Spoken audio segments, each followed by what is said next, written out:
Olá, meus queridos, estamos de volta. Eu sou o professor Edson Pinto, professor de literatura e faço parte do projeto central do Enem. Hoje, nós vamos conversar sobre o que é o texto literário.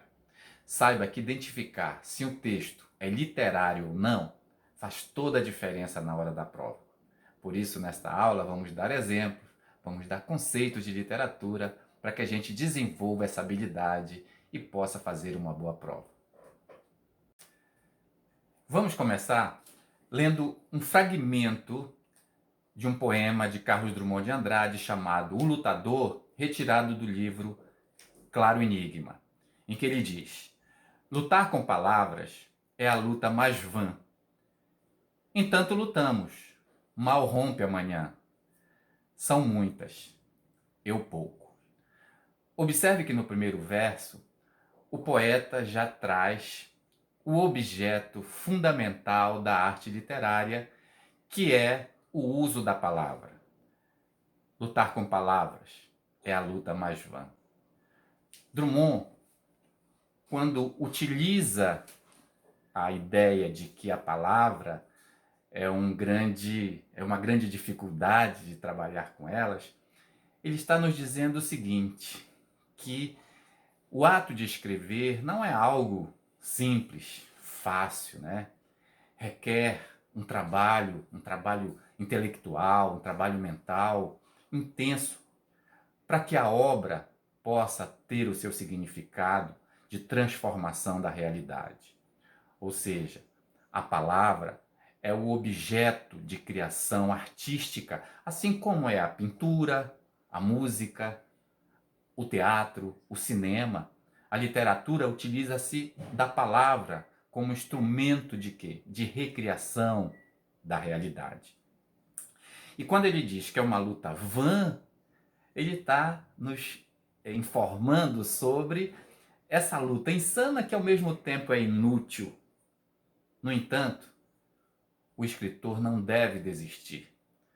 Você não pode desistir de forma alguma, porque esse trabalho, segundo ele, né, começa, como todo ofício, como todo trabalho, mal rompe amanhã. Pela manhã começa todo o trabalho. E assim é o trabalho do escritor. E ele, no final, diz: são muitas. Quem são muitas? As palavras. E eu pouco, né? Quer dizer, ele se sente menor, se sente inferiorizado, pequeno, diante desse mar de palavras, né? Tá aqui o dicionário, é aqui que as palavras se encontram, né, em estado dicionarizado, e é com essa palavra, com essas milhões de palavras, que ele todos os dias, mal rompe amanhã, luta. E é exatamente a partir dessa ideia, né, dessa ideia de que é a palavra o instrumento fundamental do texto literário, que nós vamos passar a entender de que forma essa palavra é utilizada. É da forma como usamos no dia a dia, nos nossos encontros informais? Será que é dessa forma? Não. A literatura usa a palavra de uma forma especial. É uma linguagem especial que vai nos levar a entender a exata ideia do texto literário. Agora vamos ouvir o que diz Fernando Pessoa no poema Autopsicografia, na voz de Paulo Altran.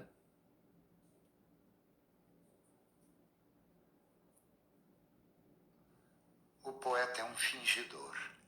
Finge tão completamente que chega a fingir que é dor, a dor que deveras sente. E os que leem o que escreve, na dor lida, sentem bem não só as duas que ele teve, mas só a que eles não têm. E assim, nas calhas de roda, gira a entreter a razão esse comboio de corda que se chama o coração.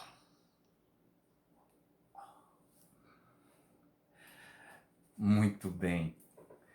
Autopsicografia é um texto conhecido, né, de Fernando Pessoa, e ele traz umas informações importantes para a gente continuar a compreensão sobre o texto literário. Autopsicografia, né, é a pessoa que faz uma observação de si. Então, ele vai falar sobre o ato de escrever, de recriar com palavras, como acabamos de falar, né? Então, quando ele diz o poeta é um fingidor, finge tão completamente que chega a fingir que é dor, a dor que deverás sente. Ora, se o poeta é um fingidor, significa que o poeta ele não tem um compromisso com a verdade.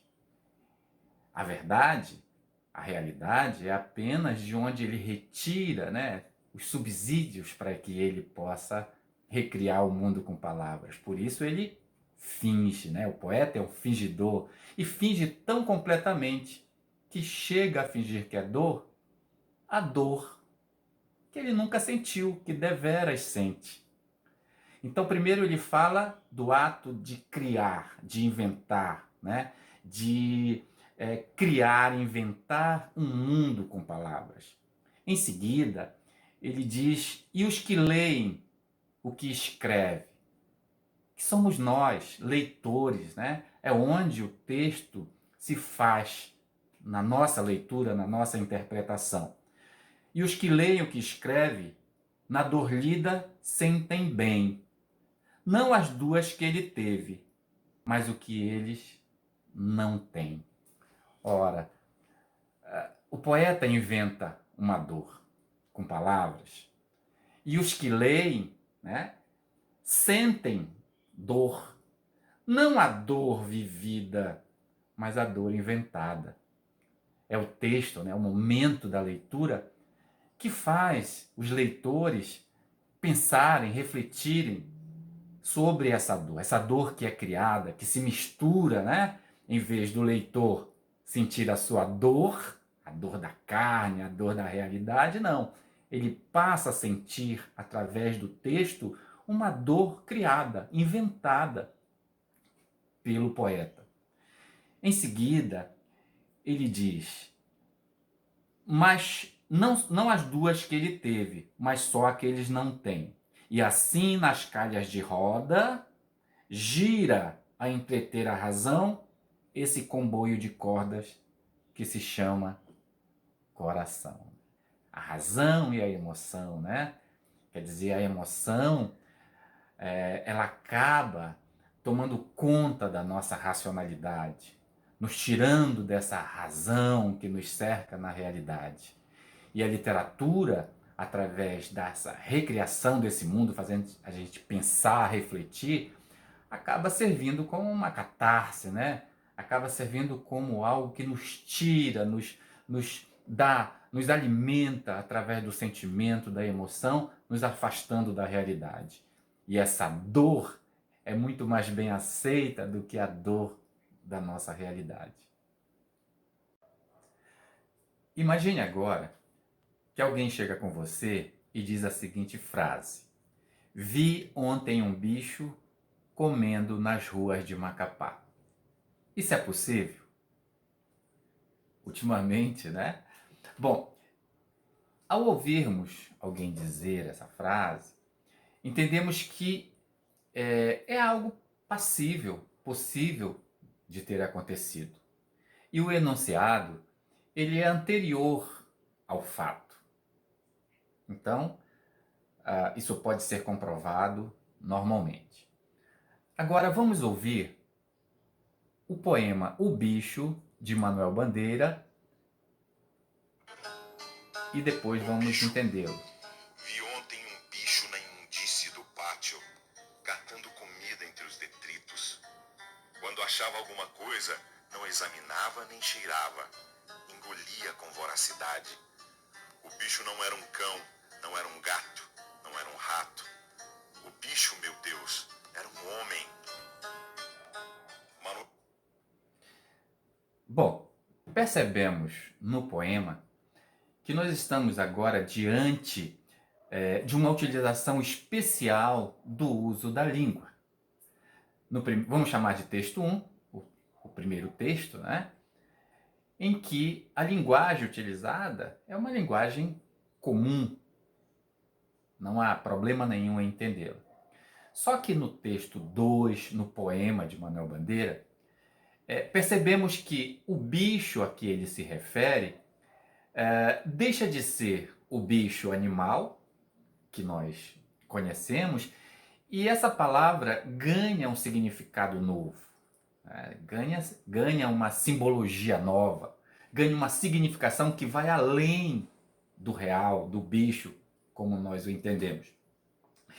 E esse bicho passa a existir em função do conjunto em que a palavra é colocada, em que a palavra se encontra. É claro que os versos remetem a uma realidade dos homens e do mundo em que nós vivemos. No entanto, a forma como ele coloca é muito mais, eu diria, profunda, né? Por ganhar essa dimensão da palavra, não querendo dizer exatamente o que nós entendemos como bicho.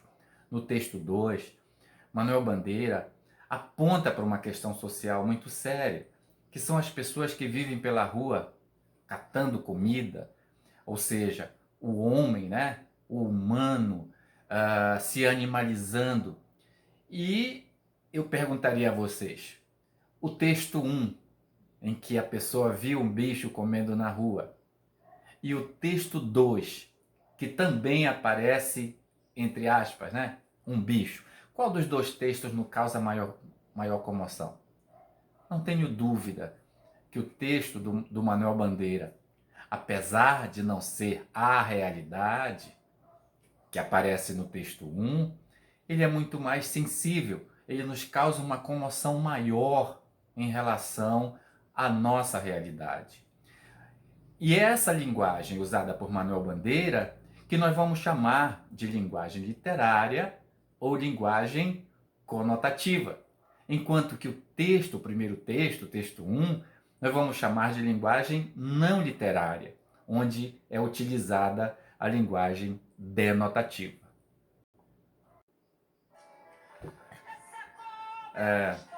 Agora, vamos dar uma olhada nessas duas imagens. Temos o quadro Retirante, de Cavalcante, e ao lado nós temos uma imagem de 1915, uma fotografia de uma família de retirantes, a realidade de um lado e a recriação da realidade do outro, assim como fizemos com o texto anterior de Manuel Bandeira. E aqui, o texto literário e o texto não literário, para você visualizar melhor, você vai perceber que o texto conotativo, ele tem sentido alterado. Lembra da palavra bicho? Ela não foi usada no seu sentido de dicionário, no seu sentido real, enquanto que o texto não literário, ele é denotativo, ele é objetivo. O que ele diz se você for ao dicionário, é exatamente aquilo que você enunciou. O texto literário também é passível de interpretações. O texto de Manuel Bandeira é um texto que possibilita múltiplas possibilidades de compreensão, de pensar, de interpretar, enquanto que o texto 1 não.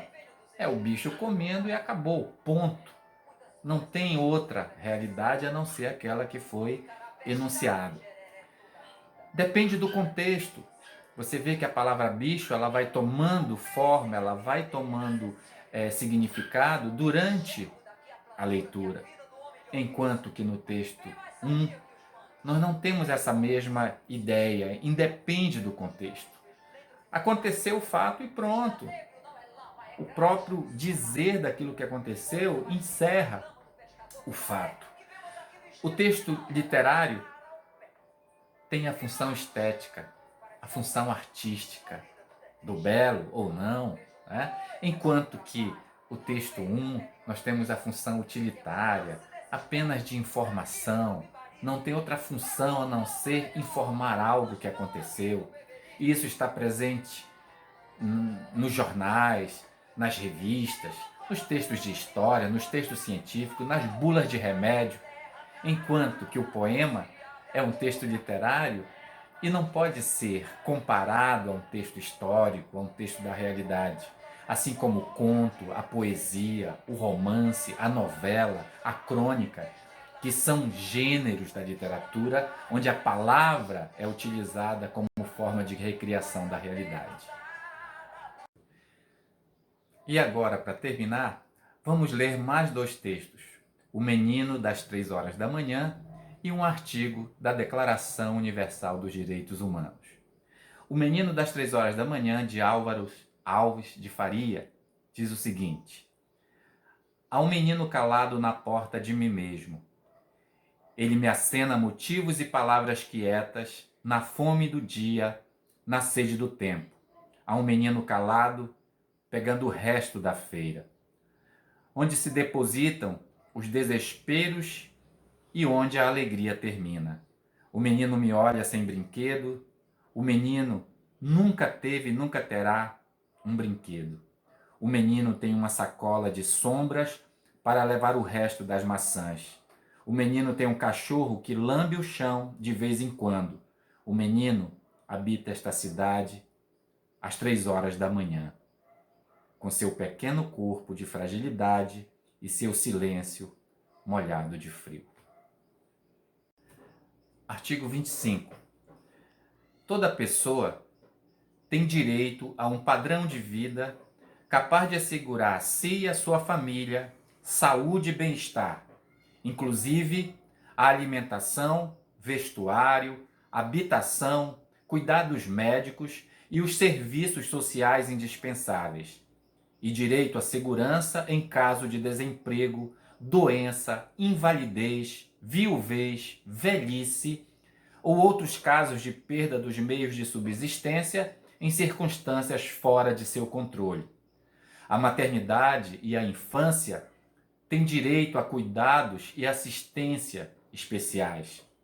Todas as crianças, nascidas dentro ou fora de matrimônio, gozarão da mesma proteção social. Artigo 25 da Declaração Universal dos Direitos Humanos, aprovada em 10 de dezembro de 1948 pela Assembleia Geral da ONU. Esse documento, ele surge após a Segunda Guerra Mundial e é a primeira vez que se fala em direitos da humanidade. É um belo exemplo de um texto não literário, é um documento que traz exatamente e coloca aquilo que deve ser os direitos do homem. Enquanto no texto O Menino das 3 da manhã, esses direitos aqui estão sendo desrespeitados. Você tem uma criança às 3 da manhã, fora do seio familiar, catando comida e sem proteção alguma, igual ao bispo que catava os alimentos vorazmente no texto de Manuel Bandeira. Então você tem 2 exemplos de texto literário, o bicho e o Menino das 3 da manhã, e um exemplo de texto não literário com a declaração do artigo 25 que nós acabamos de ler. E para a gente terminar, vamos resolver a questão seguinte. Considerando os textos de Manuel Bandeira e Álvaro Alves de Faria, que itens do artigo 25 da Declaração Universal dos Direitos Humanos estariam sendo desrespeitados? Meus queridos, aqui a questão é a letra B. A letra B, todos os itens. O Enem tem trazido questões com preocupações sociais. E os textos que nós lemos na nossa aula de hoje mostram claramente que a literatura não é só o belo. A literatura também exerce a sua função de denúncia, a sua função de denúncia social. Ao pegar a prova, ao ler um texto literário, fique ligado com essa linguagem que é especial e que também nos educa, nos melhora como ser humano. Um grande abraço.